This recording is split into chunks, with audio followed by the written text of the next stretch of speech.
ISSA from Norway. I'm generally a little bit more lax with the international ones because we send them back and forth. And we want to check this one out. This is number, let's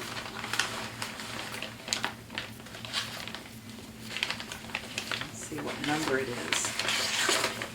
Oh, I've got a long letter here. And his test. Oh, he's got some interesting things in here. So, yeah, let's go through and see what's here. Little truth before we get into this is that I've already kind of looked at one of his shears and cut with it first because I was training last week and they weren't happy with the shears they sharpened, and it was their first pair of shears. And I said, let's just see how it compares to someone's been sharpening for a while and doing this as certification.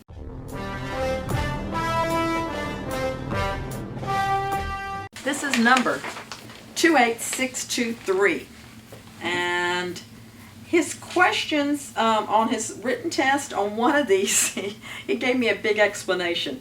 One of the questions I ask is, what is the optimum angle for a convex shear to cut sharp without pushing? The correct answer is 45 degrees. His answer is, I'll give him credit for this one, even though he circled D, is it depends on the producer and check attachments. And what he sent me was Ricasho. They're saying that their convex is 40 degrees. Semi-convex is 45 and conventional is 50. That's off their website.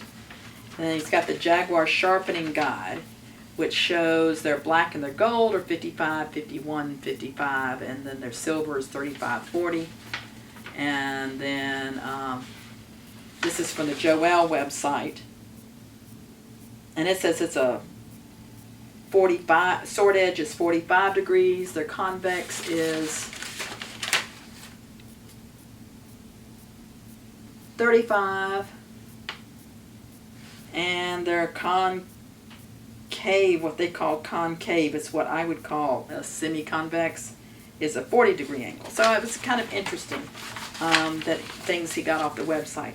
Now the reason I say 45, and that this might be a good explanation of it, is the best angle for push and for sharpness. It's a compromise angle. The geometry of a 45-degree angle, if I'm here, it's gonna, if I'm too far here, it pushes. Too much this way, I can't cut. Have you ever used if you're cutting with a knife, if you cut straight into something, it's not as sharp as if you're angling it. So you want to angle a little bit to be sharp, but if you angle too much, it slides. Does that make sense? So by the physics and the geometry of it, the 45-degree angle would be the, I'm going to call it compromise angle. Because if you're wanting a shear that errs on the side of less pushing the hair, you might want to go to something blunter. If you want to err, and I hate to use the word err, but if you want a shear that is going to slice through the hair more for slide cutting, slithering, this type of thing, if it's a groomer for finishing the dogs, you might have it a little bit at a steeper angle than the 45. So, but 45, even though different shears are going to have different angles, and I think I've explained this enough, that angle coming at a 45, not straight up, not all the way down, but in between, is going to be the best for not pushing and for cutting.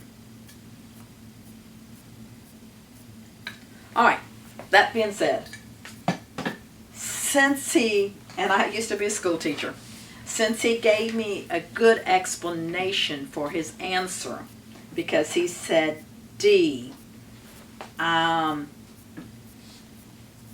if I had said the optimum angle for a convex edge shear to cut sharp, and hadn't said without pushing,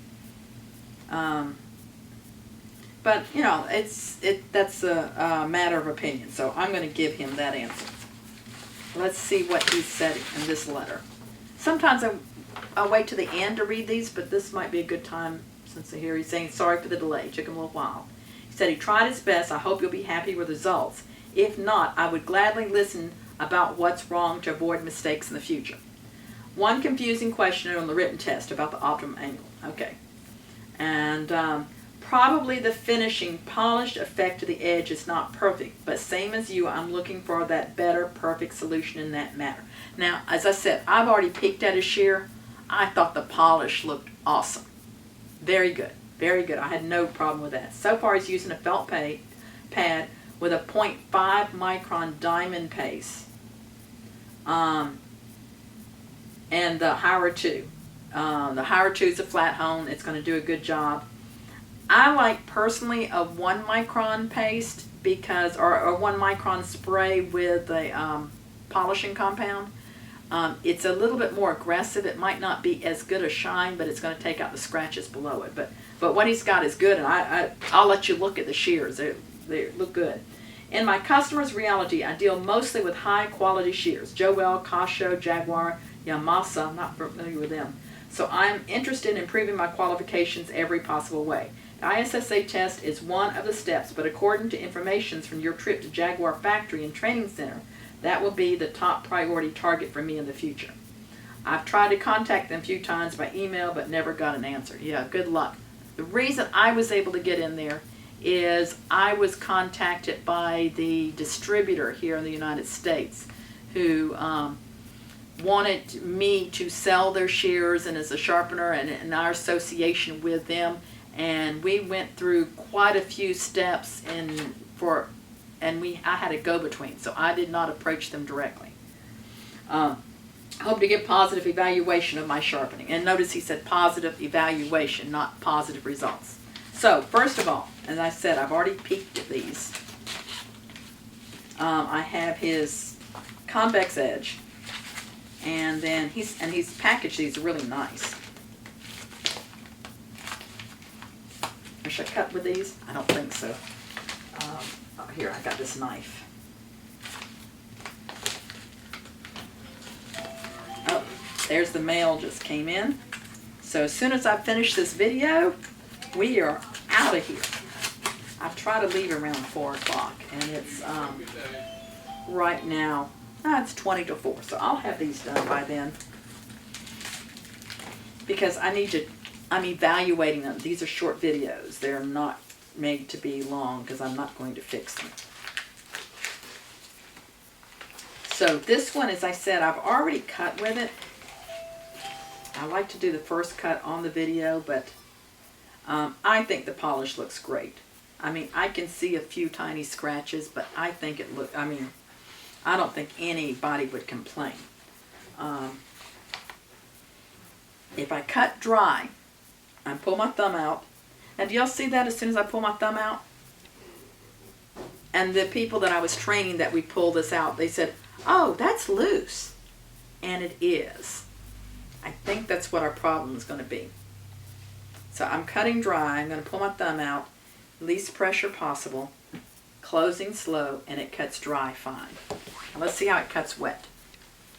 And I probably have already spoiled the suspense for you because I kind of hinted that I have a problem with the wet.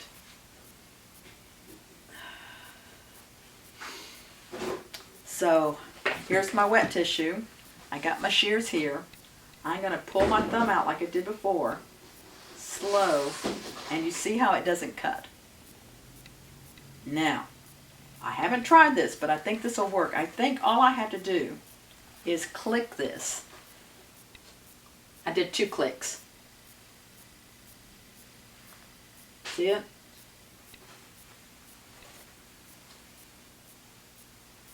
Still wet. Pressure out. Cuts perfect. Now I'm going to pass him. If he was in the United States and I didn't have to send them all the way back to Europe, I would probably loosen them up and send them back. But here's what I want you to hear. That tension, I talk about T, tension edge alignment. Tension is so key. And the other reason you want to make sure they're a little bit on the tight side. Now, when you see the charts, and I think he goes to all the websites, most of the websites will say that should be adjusted to where it falls a little bit in here. But in reality, that will loosen up as they cut with it. So you want it on the tight side. And you see how that it moves a little bit here? One of the people I trained with was from Korea, and I asked him how to adjust it. And he said that he would hold it in his hand like this and flick it with his thumb, and when it felt right, that was the right tension. And that's that's very subjective. But you see, you want it where it's going to cut well, and just that extra 2 little clicks makes all the difference. Now let's take a look at these. These, I purposely loosened them before I sent them. So I don't know whether he tightened them. He didn't tighten them. We're probably going to have problems with them too. Those need to be, especially these with plastic handles. Those, because gravity is pulling on it less, those need to be even tighter than this one. So I think we got a European sharpener with a loose screw. What you think? But I'm going to see how they cut. Okay, dry. See? You see that? I'm pulling my thumb out, so I'm not putting any side pressure. Dry.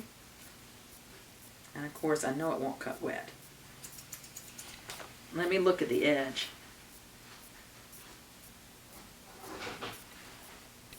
Yeah, just like the other ones. They look perfect. Now I'm going to tighten the screw and see if that fixes it. Where is my handy dandy screwdriver? These scissor pliers work really well for this shear. And I'm going to put this in here. And I'm going to turn it. So if this was a clock, I would have turned it about maybe 8 minutes.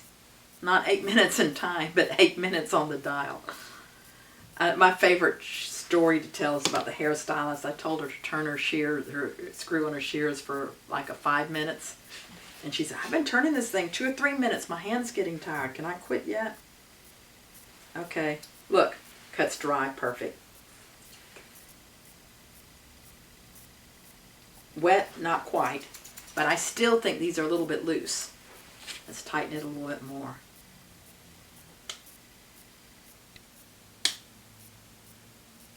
I turned it about maybe another 8 minutes. You see how it stays all the way out here? But it still feels comfortable to my hand. If I were to flick it, it's easy to flick. So wet.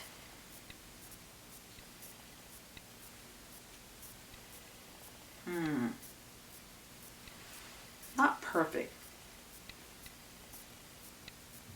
Let's see if I put pressure on it. Yeah, if I put a little extra pressure on it, it cuts. So, and always check the tips. Make sure they're not too sharp or scratchy. This one I would have probably gone on and made it a little bit smoother, because as they're going around or they're cutting somebody's head. And this one feels good. This one feels good. So I'm passing these with a big asterisk. You got a loose screw. Make sure you tighten the screws. That's the #1 problem I see on sharpening, is you've got to have those screws tight enough. And once you get them tight, you're going to take them, wiggle them. I'm doing my hand this way, this hand this way. Wiggle, wiggle, wiggle, wiggle, wiggle, wiggle. And look at that. You see that? Wiggle, wiggle, wiggle. So you can imagine how loose they were before. Same thing with this one. Wiggle, wiggle, wiggle. Because see, and that one stayed up there. Because you've got these washers, these little pieces that you've taken apart. On this shear, this little spring needs to be kind of set in a little bit better. So check your adjustment. Make sure they're tight enough. Do the wiggle. Check them again. Oil them. Check them again. Yeah, I feel a little oil on there. I was just checking for oil.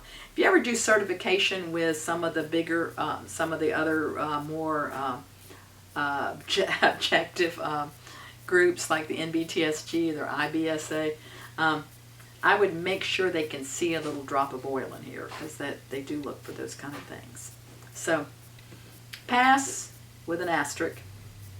And just remember, if any of you watching want to do the certification, make sure you double check the screws, because if you're in the USA, I'm not going to pass you.